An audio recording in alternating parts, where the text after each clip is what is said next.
Les décideurs décident d'agir. Nous recevons aujourd'hui pour vous, pas un Tanzanien, encore moins un Congo, un Brazzavillois, j'allais dire, un Gabonais, mais surtout un Congolais de la République démocratique du Congo. C'est un habitué de la télé, vous le connaissez certainement. Nous recevons ici aujourd'hui, disons maintenant, Alain Mutingwa. Il n'a pas de couleur politique, en tout cas pas du tout. Il est analyste politique, je précise indépendant. Nous parlons République dans votre magazine Le Grosse Tête. Ne vous en faites pas, il n'a pas une grosse tête, mais surtout l'intérieur qui nous intéresse. Nous parlons du processus électoral en République démocratique du Congo, tout ce qui l'entoure. Nous parlerons de la coalition de l'opposition. Est-ce que ça fait peur à ceux qui nous dirigent? À la personne de Félix-Antoine Tshilombo Tshisekedi. Nous parlerons de l'insécurité du côté est de la RDC. Qu'est-ce qu'il faudrait faire à la fin pour que ces coins de la RDC aient la paix? Parce qu'il faut le dire, ça fait des décennies que la population de ces coins souffre. Le Rwanda, via le M23, nous dérange, nous fait sincèrement mal à la tête. On en parle aujourd'hui d'abord. Est-ce qu'il sera candidat aux élections 2023? Je ne sais pas. Il répondra. Tout de suite, suivez-moi. Voilà, on est en République démocratique du Congo. Confirmé, vous êtes une prospect, hein? Oui, je le sais. Introduction. Oui, je le sais. Ah, bah, on est pas là. Vous allez découvrir. Bienvenue. Merci.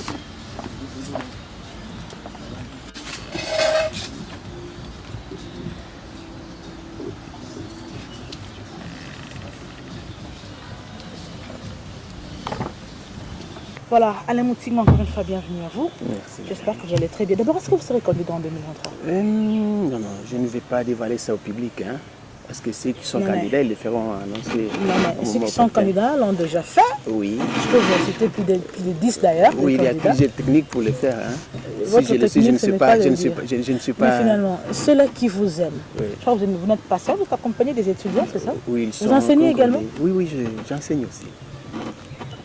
Nous transmettons le savoir parce que vous savez... c'est ce que vous n'avez jamais dit depuis qu'on vous reçoit. Heureusement que vous découvrez. Ceux-là qui vous enseignent, ceux-là qui vous aiment, vous aimeriez bien vous voir à la tête, je ne sais pas moi, de je ne sais quoi, aimeraient savoir si vous serez candidat ou pas. Question de se préparer à faire déjà votre campagne, la pré-campagne. Vous savez quoi, madame, hein, quand on est par exemple député, ce qui nous manque, nous, c'est quoi? C'est une stratégie de résonance, n'est-ce pas? Oui, oui. C'est-à-dire une boîte de résonance, et une boîte stratégique.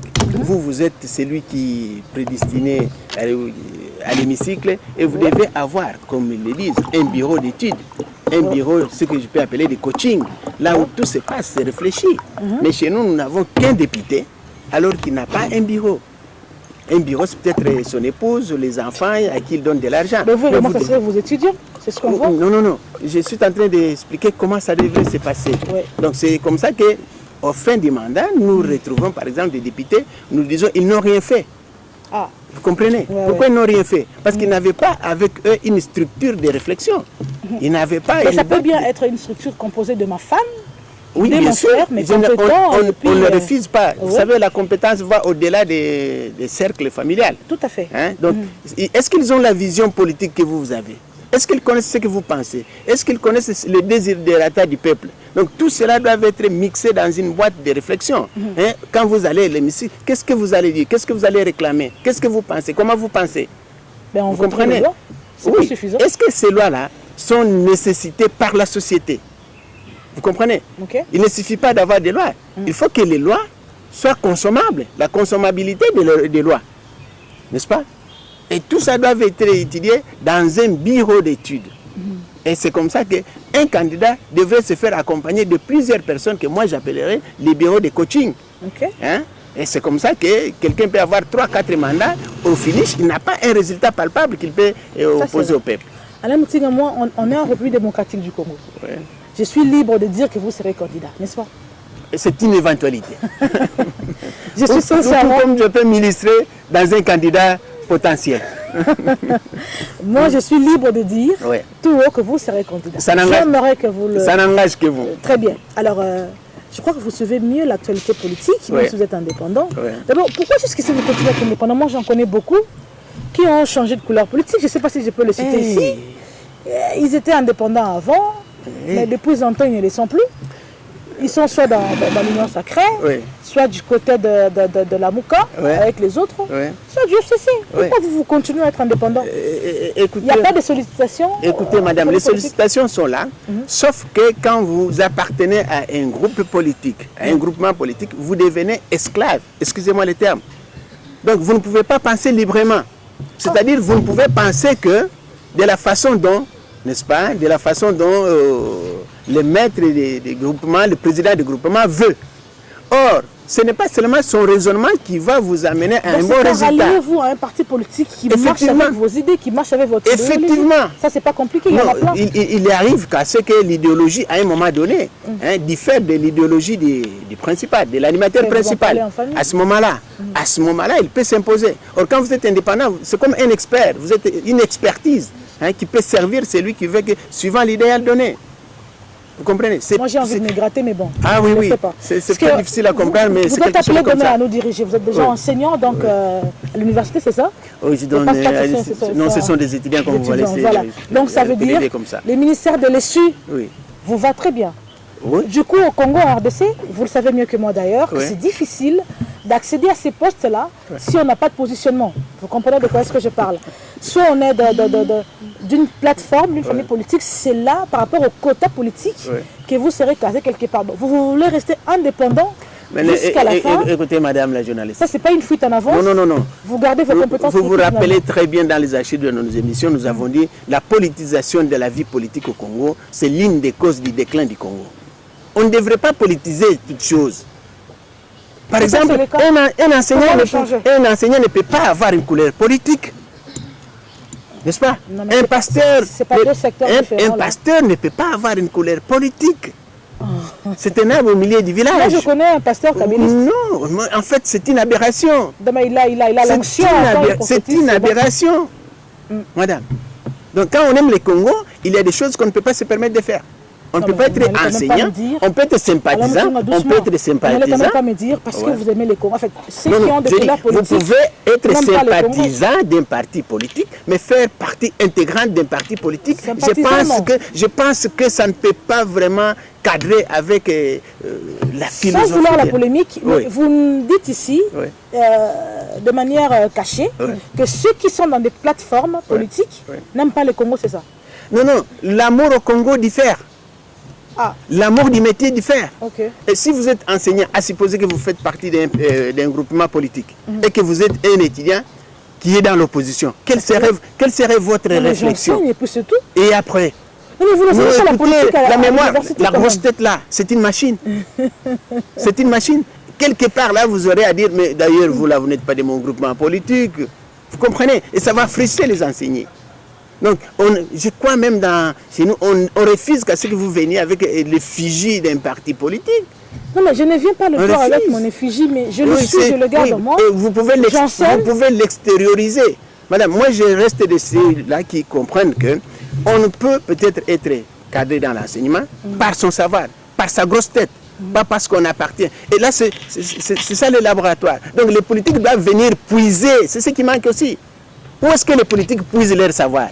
Chez les autres politiques? Non, ils doivent le puiser dans l'enseignement, chez les enseignants, chez les professeurs. Ce sont eux qui connaissent les théories et les pratiques. N'est-ce pas? C'est là où ils doivent. Alors là, c'est pourquoi on dit nous ne devons pas avoir une couleur politique parce que nous sommes un arbre au milieu du village. Les autres, les politiciens, doivent venir puiser les stratégies chez nous, les tactiques dans l'enseignement pour que les choses marchent. C'est une fuite à la Moutingue. Ce n'est pas une fuite, c'est vraiment la vérité. À cette allure, vous aurez du mal à nous gérer demain parce qu'en RDC, c'est difficile dans moins de 10 ans que nous ayons un ministre indépendant. C'est compliqué. Madame, d'ailleurs, quand vous parlez des ministères là, quand vous devenez ministre, effectivement, vous devenez indépendant. Tout à fait. Indépendant. Dans ce cas, raison s'il vous plaît, madame. Adhérer à un parti politique. Non. Il ne faut pas, j'ai dit, je reste, qu'il ne faut pas politiser, n'est-ce pas, toute chose. Si vous voulez gérer, il n'y a pas seulement que les partis politiques où vous pouvez puiser le savoir. Vous pouvez l'épuiser en dehors de votre parti politique. C'est ce qu'on appelle l'expertise, l'accord des expertises. C'est difficile en RDC parce que c'est comme ça que nous voyons que pour devenir, il faut faire partie d'un parti politique. Peut-être vous pouvez être même un Djalelo, et comme vous l'êtes, vous prouvez de votre militantisme et on vous donne un ministère à gérer. Au finish, un ministère, vous ne savez pas vous encadrer et le résultat sera celui qu'on va voir. Vous avez vu la coalition des opposants? Je l'ai vu. Il y a Laldan, Matata Mpogno. Il y a Denis Sanga. Denis Sanga. Oui. Matata Mpogno, je crois que c'est CD. LGD. Il y a Martin Fayoul avec la Mouka. Il y a qui encore? Il y a... Ils sont en quatre. Moïse Katumbi Tchamboué avec ensemble.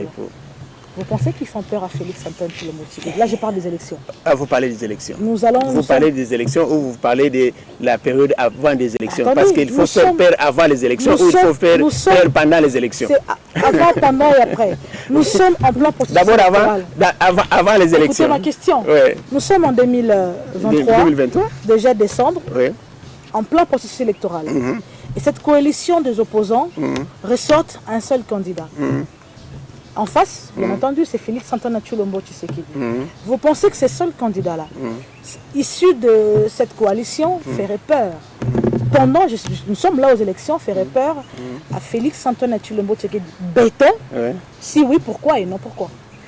Madame, d'ailleurs, faire peur à un ancien opposant, bon, la peur c'est un sentiment naturel, hein. Il peut avoir peur et commencer à réfléchir qu'est-ce qu'il faut faire. Parce que quand vous voyez les gens se regrouper, ils disent bon, ils ont une stratégie, qu'est-ce qu'ils ont? C'est peut-être conquérir le pouvoir. Mais ce qu'il faut signaler, Félix Béton a le pouvoir.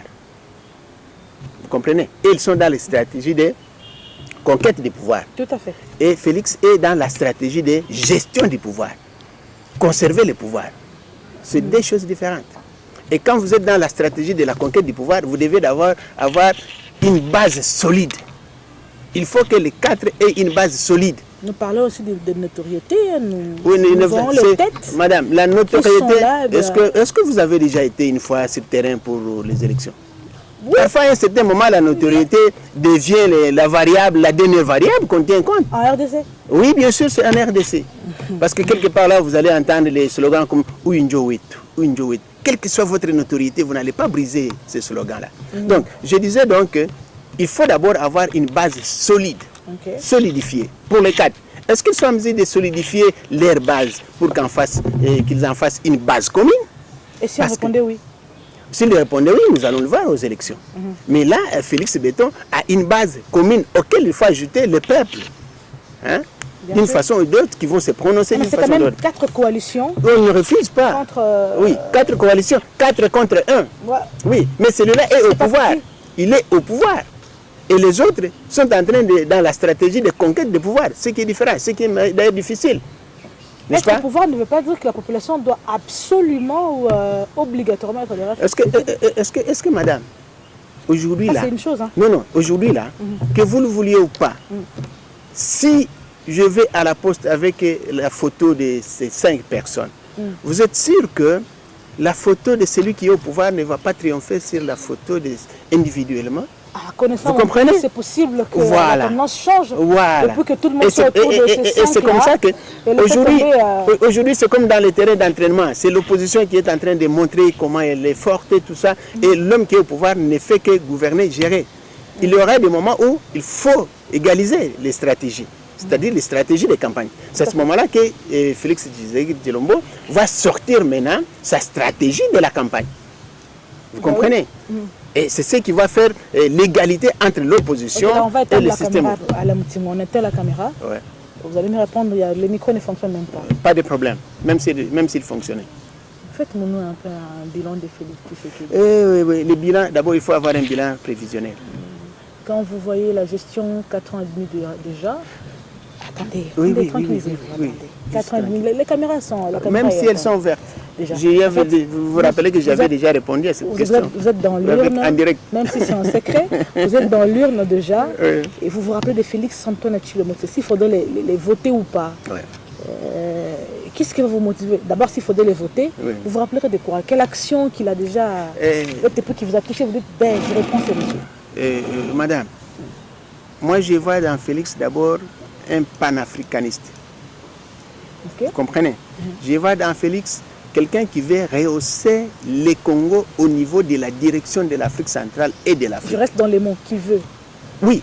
Ne vous en faites pas. Il y a une différence entre président et l'institution présidence. Je sais bien. Voilà, je sais vos mots. Non, s'il vous plaît. C'est juste un besoin. Est-ce que vous faites la différence entre la personne du président et la personne de l'institution présidentielle? Faites-le. Vous comprenez? Quand vous faites la différence du président et de l'institution présidentielle, c'est-à-dire tout ce qui entoure, la machine qui entoure le président, les gouvernements, les parlements, les assemblées, les gouvernorats, tout le monde là, ça fait partie de la présidence. Et ce sont ces gens-là qui devraient accompagner le président. Qui devraient. Je devrais écrire, hein, oui, je ne sais pas, c'est pas moi qui devrais vous donner de quoi écrire. Oui. Je ne vous le demande pas d'ailleurs. C'est ça. Votre conditionnel qui devrait. Prévisionnel. C'est-à-dire quand on commence une action, il y a tout ce monde-là qui doit se mettre au créneau, qui doit se mettre à la page, qui doit se mettre au service. Et ça, c'est là, chacun doit donner un rapport de son bilan. Et nous n'avons que les bilans cumulés que le président doit présenter. Vous comprenez comment ça doit se passer? Vous n'avez pas très bien répondu à ma question. Oui, peut-être que vous n'avez pas répondu comme vous voulez que je réponde. Non, vous n'avez répondez comme moi je veux que vous êtes là, vous vous dites, Félix a fait ça et ça me pousse à le voter. Mais non. Félix a fait ça. Il nous a montré d'abord qu'il est congolais. Mais ça, il faudrait le montrer. Oui. Vous savez qu'il est des pères et des mères. Ça, c'est pas un débat. Est-ce que vous le saviez? Une action. Quelle action vous voulez? C'est ce qu'il a fait durant le mandat. Vous vous dites ça me pousse à le redonner à notre mandat. C'est là ma question. Madame, une action concrète que vous voulez? Tout à fait. Concrète en tout cas. Je crois qu'aujourd'hui, le monde entier sait que nous avons un président. Même ma fille de 6 ans le sait. Même la Chine le sait. Voilà, ça c'est pas ma réponse. Voilà. Est-ce que vous savez? Rentrons en RDC. Est-ce que vous savez que la Chine, vous ne m'embrouillez pas. Il y a les gens du monde, il y a le peuple du monde qui ne connaissait le Congo que par les noms. Donc je vis aux images. C'est vous les journalistes qui nous avez fait voir. Vous ne répondez pas à ma question. C'est vous le président du Congo. Je reconnais que les gens ne sont pas malins. Là, vous ne répondez pas à ma question. Madame, écoutez, il ne faut pas chercher une action comme Ariouza Bunga. Non, il a construit les ponts. Comment vous fouillez cette question? C'est comme s'il n'a rien fait. C'est-à-dire quoi? Ça veut dire que vous ne savez pas citer une action, une seule. Laquelle? Qu'est-ce que vous appelez par action? Parce que l'action peut être matérielle. Citez au moins. Oui. Moya, comment on dit en Swahili? Moya. En Tchuluba, on dit quoi? Moya. Je ne sais pas, en Kikongo on dit moko, en lingala également moko. C'est-à-dire que non, moko, et le moko, tu sais qu'il y a sali. Moko, en tout cas par rapport à ça, je crois que je peux le renouveler mon mandat. Mais écoute, l'indépendance de la justice. Oui, madame. L'indépendance de la justice. Moi, je crois qu'il ne serait pas des personnes qui le seraient M. Kabound à la justice avec tout ce qu'il était à côté de Félix. N'est-ce pas? Quelles que soient les interventions. Kabound à Kangame dit oui, ce n'est pas mon projet, c'est la justice. Pour ça, c'est la justice. Même si les autres peuvent dire non, il y a la main noire, non, tant qu'elle n'est pas blanche, c'est pas sa main. Ouais. Malheureusement, ce n'est pas parmi mes sujets ici, mais j'ai vraiment envie d'y entrer. Oui, on va y rentrer. L'indépendance de la justice. Ouais. Dans mon pays ici. Dans votre pays. Et dans votre pays. Madame. Oui. L'indépendance. Vous savez, aujourd'hui, quand vous vous dites que vous êtes de la famille présidentielle, vous avez vu l'arrestation de Salomon Sredela il y a pas longtemps. L'interpellation. Vous appelez ça interpellation? Non, mais vous allez me choquer là, sincèrement. Non, je ne vous choque pas. C'est ce qu'on appelle interpellation. Vous avez dit. Le gars a été brutalisé. Est-ce que dans l'arrestation, il y a les brutales? Donc c'est autre chose. Donc c'est autre chose. Quand on fait la brutalité, donc ce n'est plus une arrestation, donc il faut changer les mots. Ok. Vous avez vu façon Bazouili, j'ai pas en lingala. Façon Bakangeli, c'est ça on appelle justice. Est-ce que nous n'allons pas dans les fonds ce qu'il a fait, ce qu'il n'a pas fait. Est-ce que là vous allez. La manière. Attendez. Est-ce que là vous allez mettre sur le dos de Félix? Ici au Congo ou en Afrique. Alain Moutingo, attendez. Il n'y a qu'un mauvais chef ou le bon. Non. Je me rappelle ici dans ce pays. Oui. Je me rappelle ici dans ce pays, quand ça ne marchait pas, on disait Kabila Lingate Kamboka, il est à Kinshasa. Il y a je ne sais quoi, à Lubumbashi ou à l'Équateur, au Bandundu, on dit Kabila Lingate Kamboka. La police est sur place. Avec tout ce qui a eu tractation autour de marche des opposants, on a dit Kabila Lingate Bomisabiso. Ça veut dire que c'est le président qu'on cite. Eh bien, citez également Félix Tshisekedi, non? Vous savez quoi? Pourquoi on différencie les lettres? Vous savez de madame la journaliste. je crois que nous devons apprendre à juger chaque service. Il est des droits. S'il vous plaît. Non, vous devez. Nous devons apprendre depuis longtemps, dès maintenant, jusqu'à l'avenir. Nous devons apprendre. Apparemment, je ne sais plus vous saisir là. Je ne vous saisis plus. Ou vous vouliez que je me comporte de la façon que vous vouliez? Non, mais... Oui, parce que la façon d'interpeller, je crois que la justice, comment il faut interpeller quelqu'un, ceux qui doivent le faire, savent le faire, n'est-ce pas? Ils savent ce qu'ils doivent faire, comment ils doivent le faire. Et si on se comporte contrairement à ce que dit la justice, d'ailleurs, ce qui est de la justice, nous avons une panoplie de sciences là-dessus, des livres, des publications là-dessus. La procédure qu'ils appellent, la procédure. Oui, effectivement, ce n'est pas au président d'appliquer ça, n'est-ce pas? Ce n'est pas au président, ce n'est pas au président. Et quand vous voyez, si vous voyez les personnes qui ont interpellé, et le président de la République, il a vraiment une manche. Comment expliquer? Est-ce que les responsables de ceux qui ont interpellé ou arrêté ont interpellé les agents? Voilà comment ça va marcher. Donc chacun doit faire son travail. Comme comme le président Félix, vous m'avez dit grosse tête, analyste indépendant. Pourquoi vous mettez en cause mon indépendance? Non, en fait, je ne vous sens pas indépendant encore. Oui, non, il ne faut pas prendre une corrélation parce que nécessairement vous voulez que j'analyse de votre façon. Vous comprenez? Moi, je relativise les faits. Ceux qui ont interpellé ou qui ont arrêté M. Idi Kalonda à l'aéroport, de cette façon-là, ils ont, n'est-ce pas, l'air supérieur qui doivent, n'est-ce pas, les interpeller. Non, on ne fait pas comme ça. C'est professionnalisme. La politique être brutalisée comme ça. Quand vous dites que vous êtes dans la coalition de l'opposition, n'est-ce pas? Je crois que vous connaissez vous-même, vous avez déjà fait des analyses, vous voyez comment l'opposition évolue, vous voyez comment les pouvoirs se comportent. Votre point de vue à vous, en tant qu'analyste politique, je suis indépendant. Je crois que vous avez vu les images. Quelle lecture faites-vous? Écoutez, nous voulons... Quand vous avez vu, qu'est-ce que vous avez vu? Nous voulons d'ailleurs, à ce sujet-là, que nos services, n'est-ce pas, judiciaires, soient professionnels. Parce que la brutalité ne fait pas partie du professionnalisme. Tout à fait. Ça, il faut dire. La brutalité ne fait pas partie du professionnalisme. Il pourrait, par exemple, lui exhiber un mandat d'arrêt, n'est-ce pas? Il dit non, nous avons un mandat, votre monsieur tel, veuillez nous suivre. Vous comprenez? S'il y a résistance, tout ça c'est codifié dans la procédure judiciaire. Donc chacun doit militer au professionnalisme. Nous ne devons pas recourir à l'extérieur pour avoir des professionnels, n'est-ce pas? Il y a des écoles qui sont là pour former les gens à tous les niveaux. Et nous devons nous militer pour rendre la tâche facile à nos dirigeants, que tout le monde soit professionnel dans ce domaine. N'est-ce pas là dans le programme du gouvernorat s'il faudrait... faire des remises à niveau au niveau de l'armée. Vous avez dit les remises à niveau. J'ai même parlé quelque part de l'accompagnement de l'enseignement, n'est-ce pas? L'accompagnement de nos universités, l'accompagnement de nos écoles spécialistes comme l'école supérieure de criminologie. C'est ça l'accompagnement. Il ne suffit pas d'avoir son diplôme de licence ou en droit et d'être professionnel dans la police ou quelque part, mais il faut que les universités accompagnent les professionnels. Comme on dit, l'entretien après-vente. N'est-ce pas? Donc, à chaque moment que les événements se produisent, il y a des changements et il faut que nos professionnels se mettent à la page afin que nous ayons des agents professionnels, une justice professionnelle. Très bien, papa. Là. Merci. Alors, là, on va mettre une parenthèse.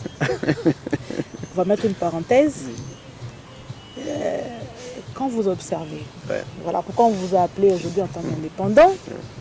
Je le cite encore une fois, la coalition d'opposition en face. De l'autre côté, Félix Antoine Tshilombo-Tshisekedi, bien sûr, j'ai l'impression qu'il est seul. Parce qu'avec lui, l'Union sacrée, c'est vrai, il y a jusqu'ici Jean-Pierre Bemba Gombo, ça n'engage que moi qui n'a presque plus d'ancrage politique avec le MLC. Bon, il a qui encore à ses côtés? Il a quelques têtes venant du FCC. Mais de l'autre côté, la personne de Chinarambo. Joseph Kabila Kabange. Il est là comme un pion. De l'autre côté, la coalition de l'opposition et puis Félix Tshisekedi. Il a déjà travaillé avec Tshisekedi dans leur coalition, le mariage qui a pris fin il n'y a pas longtemps. De l'autre côté, tout ce monde-là en dehors d'Élise et Sanga, il a travaillé avec tout le monde. Jusqu'à Toubichapoué, avec Matata Mpogno, tous les autres. S'il faudrait qu'ils se rallient, là vous êtes comme indépendant. Vous l'aidez à avoir une décision, parce que nous savons qu'en RDC, pour aller aux élections, il faudra avoir des alliés, voyez-vous. avec les problèmes de seuil ici, il faudrait vraiment avoir quelqu'un sur qui s'est reposé. Oui. Alors, quand vous êtes là, vous voyez ces deux personnes-là, et Kabila en face, oui. Vous lui proposerez, vous en tant qu'indépendant, vous serez allié à qui? Pourquoi est-ce que vous voulez? Non, vous savez que la personne de Kabila est difficilement perspectible. On ne sait pas à quoi il pense. Tout à fait. C'est un fin stratège. Parce que la première surprise, c'est celle que nous avons vécue. Tout le monde croyait que c'est lui qui sera président, c'est Fayoulou. Et puis, les urnes ont décidé que ce soit Félix Tshisekedi. Tout à fait. Et tout le monde lui en voulait, comme si lui devrait dire quelque chose. Hein? Et tout le monde ne croyait pas qu'il va faire assurer une passation pacifique civilisée du pouvoir. N'est-ce pas? Tout le monde ne s'attendait pas à ça. Même pas les Américains. Ne demande pas ça des élections non. De la CENI? Écoute, non. Pourquoi on le met sur la tête de Kabila? D'ailleurs, tout le monde ne croyait pas qu'il va assurer les élections, qu'il va laisser la main libre à la CENI d'organiser les élections pour que nous ayons la passation pacifique. Il croyait qu'il va s'éterniser. Mais il disait toujours qu'il va respecter la Constitution. Et je crois que bon nombre étaient surpris de voir que la Constitution était respectée et que nous avons vu une fois. Tout le monde ne croyait pas que ça sera un opposant qui sera au pouvoir, mais cette fois-là, nous étions tous présents. Nous avons vu que c'était un animateur opposant qui a pris le pouvoir. Alors, partant de cela, c'est vraiment difficile de diagnostiquer quelle serait sa position au moment venu. Il est en train d'observer, c'est comme un coach, n'est-ce pas? Il était au pouvoir, comme vous l'avez signalé, il connaît tout le monde, il connaît les opposants, il a travaillé presque tout le monde. Hein? Dans l'ombre comme d'une façon visible, n'est-ce pas? Il a travaillé avec tout le monde, il a son idéologie peut-être. Il dit, bon, écoutez, voilà là où on devrait mener les Congos. Hein? Voilà là où se trouve les Congo. Voilà tel animateur, voilà le comportement de tel animateur. Donc au moment opportun, c'est peut-être à lui de se dessiner. Nous aurions voulu qu'il commence maintenant parce que ça pourrait aider le peuple, n'est-ce pas? Je vous connais un homme très intelligent. Je le suis, je le demeure. Voilà pourquoi vous êtes ici. Vous êtes une grosse tête. Vous n'avez pas répondu à ma question encore une fois. Non, vous voulez que je vous dise à ma manière, répondez à ma votre façon que non, moi je voulais que les Chinarambo, non, choisissez à sa place. Et que je choisisse qu'il se rallie. Comment on les appelle d'abord il y a un nom. Oui, il y a un terme. Comment vous allez dire? La coalition, qu'il fasse les lobbies de cette coalition, qu'il fasse les lobbying, qu'il fasse les lobbying de Tshisekedi ou qu'il fasse les lobbying de l'opposition. Vous choisissez pour lui. Bon, il faut d'abord que tout c'est un peu difficile. Non, elle n'est pas si difficile que ça. Elle ne l'est même pas. Allez-y, répondez. Écoutez, il faut d'abord que les deux camps-là se dessinent correctement pour donner. Oui. Quand vous dites, vous avez dit, vous êtes d'abord dans les suppositions, n'est-ce pas? Si l'opposition qui est à 4 pluriels, or nous n'avons qu'un siège à la présidentielle, donc il faut qu'ils nous disent d'abord quel est le challenger de l'autre côté. Vous comprenez la première variable? Quel est le challenger de ces 4-là? Il ne peut pas dire non, écoutez, et ici... Ils ont choisi et c'est Moïse Katumbi Tchap. Qui vous l'a dit? Bon, c'est moi qui anticipe. Ah bon, c'est vous? Justement, c'est moi. Vous anticipez que c'est... Ici, là, c'est pas vous, c'est moi. C'est plateau, ici, c'est moi. C'est vous qui anticipez que non? Moi, j'anticipe et j'ai dit, les candidats pour l'opposition, c'est Moïse Katumbi Tchap. Ok. De l'autre côté, c'est Félix Antoine Tshilombo Tshisekedi. Ok. Et là, le Chinarambo, là, il regarde. Oui. Il dit, Alain, dites-moi. Non, il va attendre, il va attendre. Il pose la question, Alain, dis-moi, où est-ce que je vais? Je vais aller où? Vous répondez comment? Mais je vais lui dire, monsieur Chinarambo, nous attendons que la CENI nous donne la liste définitive des candidats présidents. À ce moment-là, nous allons nous positionner et nous allons donner notre coaching. Alors, Moutingwa, la sécurité à l'est de la RDC, ça gangrène, il faut le dire, ça fait très mal, ça énerve d'ailleurs. Il y a plus d'un Congolais. Mais jusqu'ici, nous avons l'impression que le chef de l'État est asphyxié, il ne sait plus quoi faire. Parce qu'il est allé avec l'EAC, l'état de siège n'existe plus, on ne sait pas où on est. Il a prorogé, et finalement il est fatigué, mais il n'a pas enlevé, c'est là. Il y a l'est de la RDC vit sous une menace de voilà. Alors aujourd'hui, nous avons l'EAC. Dans pas longtemps, nous aurons la SADC. Mais nous avons l'impression que ces mêmes pays qui nous accompagnent, entre autres l'Ouganda, faire le dire, ils sont là et le chef de l'État, je sais qu'il le sait. Pourtant, il continue à faire confiance. Nous avons l'impression qu'il n'a plus rien à faire. Il n'a pas plus rien à faire, mais il ne sait plus quoi faire. Face à ça, quelle stratégie? Finalement, il dit, faites. Et du coup, du côté de la RDC, les atrocités continuent, la population continue à faire. Ma question est celle-ci. Pourquoi? Dernièrement, il a fait appel à l'ex-président de Yoweri Museveni. Pourtant, il est à côté. Je reviens encore au Chinarambo. Il est à côté Joseph Kabila Kabange qui, d'antan, a essayé un tout petit peu de taire cette affaire avec le M23. Je me rappelle, nous sommes en 2013. La M23 n'existait presque plus. Ils ont refait sur place en 2019. Après le mandat de Félix Tshisekedi. Pourquoi faire appel à Yoweri Museveni alors qu'il y a un Chinarambo qui avait essayé tant soit peu à sa manière de taire l'affaire? Alain Moutingwa, la situation à l'est de la RDC dérange plus d'un d'ailleurs. Nous tous ici, ça nous énerve. Mais nous avons l'impression que le chef de l'État ne sait pas cibler les personnes qui devraient les aider. Il est ici en RDC avec Chinarambo, Joseph Kabila Kabange, qui, en 2013, a essayé à sa manière de taire l'histoire du M23. Oui, il y a eu des pourparlers à Kampala et ainsi de suite. Et puis il y a eu du calme de ce côté-là. Mais il fait appel à Yoweri Museveni, qui, à mon avis, ne connaît pas trop, pas au fin fond de l'histoire, l'affaire du M23. Pourquoi ne pas faire appel à Joseph Kabila Kabange, qui est d'aller loin, alors qu'il a son frère ici, juste à côté? Vous savez, madame, moi personnellement, j'avais décrié les comportements du peuple congolais à l'avènement, après l'avènement de passation des pouvoirs. Parce que plupart disaient qu'ils voyaient l'ombre de Kabila derrière Félix Tshisekedi. Ce qui était normal sur le plan stratégique.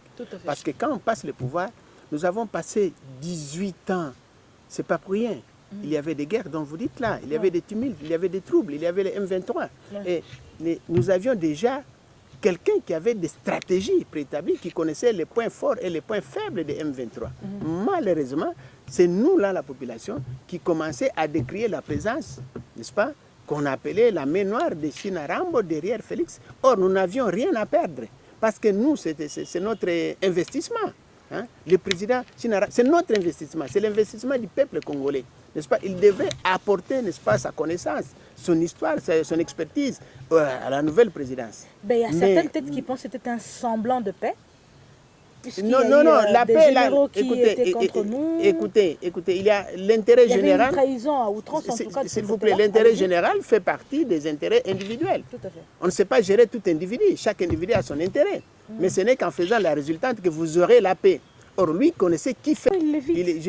En commencement, je vous ai dit, madame, quand vous voyez le président, c'est un panafricaniste. Si vous étudiez. Et c'est pourquoi il fait même raisonner les Africains, les autres Africains de l'Est, que ça ne sert à rien, il a dit, ça ne sert à rien de se battre pour une notion de terre parce que le Congo fait partie de l'Afrique et le Congo va émerger. Cette guerre aussi symétrique a dépassé les niveaux des mots, des paroles. Nous condamnons, nous condamnons. Là, nous devons agir maintenant. Oui, il faut bien sûr agir. Il faut agir, mais le président de la République croit jusqu'à la dernière minute que les autres Africains peuvent être raisonnables et résoudre la question du Congo par la paix. Parce que la guerre ne fait pas la paix. Elle fait toujours des dégâts, elle fait toujours des déboires. Et il y reste quelqu'un de paix qui dise, vous les Africains, il ne faut pas faire la guerre par procuration, n'est-ce pas? Il faut considérer le Congo comme votre voisin parce qu'il le sera et il l'est toujours et que ça ne sert à rien. Parce que quand on fait la guerre, madame, il y a d'autres qui ont même supposé, qui ont même proposé pour une seule question, la paix. Il ne faut pas se partager les pouvoirs parce qu'il y a la guerre. Non, non, ce n'est pas un motif. On cherche la solution pour la paix. Non, il faut, madame, c'est justement ça qu'il... Alors là, s'il faut se réunir, on se réunit pour une seule question. Nous allons parler de paix, qui doit faire quoi, le président doit faire quoi, quelles sont les stratégies qu'il faut arrêter, comment il faut s'y prendre. Et dès que nous aurons la paix, nous allons, n'est-ce pas, il ne suffit pas de dire, il ne faut pas qu'un centimètre aille... soit cédé, mais il faut que tout le monde réfléchisse, qu'il donne des stratégies au président pour défendre notre nation. Très bien, vous avalez même la salive. Ok, on va finir par ici. Ma toute dernière question, vous répondez en 30 secondes seulement. Alain Moutingwa, je compte citer Congo Airways, puis c'est notre partenaire. On vous met dans un de nos avions, Congo Airways, en direction de Kinshasa. On vous met là en face de Félix-Antoine Tshilombo Tshisekedi. Et on vous donne juste une phrase. Les élections arrivent, et la population vous a renouvelé sa confiance. Nous commençons un deuxième mandat. Le mandat passé, vous n'avez pas fait ça, ça, ça. Moi, j'aimerais que pour celui-ci, vous commencez par là. quel serait ce secteur qui toucherait en premier? Oui, je vais le dire, mais Monsieur le Président Félix Antoine Tshisekedi Béton. D'ailleurs, ce nom-là que je n'aime pas, hein, parce que quand non, je n'aime pas, c'est une autre émission. Hein. Si on vous renouvelle les mandats, commencez par les infrastructures routières. Vous avez fini? J'ai fini. Merci à vous d'avoir répondu merci, à notre invitation. Merci, Madame, Messieurs, merci à vous également de nous avoir suivis aussi de manière religieuse. C'était Alain Moutingwa, accompagné de ses étudiants. Il faut dire que c'est aussi un enseignant. Félix Antoine Tshilombo Tshisekedi, vous avez suivi une de vos grosses têtes de la République démocratique du Congo, commencer par les infrastructures. Parce que par là, je crois que vous passez par tout ce qui est économie et tout ce qui est commerce. Ça nous aiderait pour que l'économie, permettez-moi la tautologie, puisse nous avancer. Déjà l'affaire Bunga, nous allons en Zambie. Pourtant, nous pouvons traverser juste du côté Kanyamaka, c'est nous avons notre maïs à nous. Vous étiez nombreux en tout cas de nous avoir suivis. Je ne sais pas comment on dit. Merci à vous en chinois, je ne sais pas comment on dit. Hein? Je vais te... À très bientôt.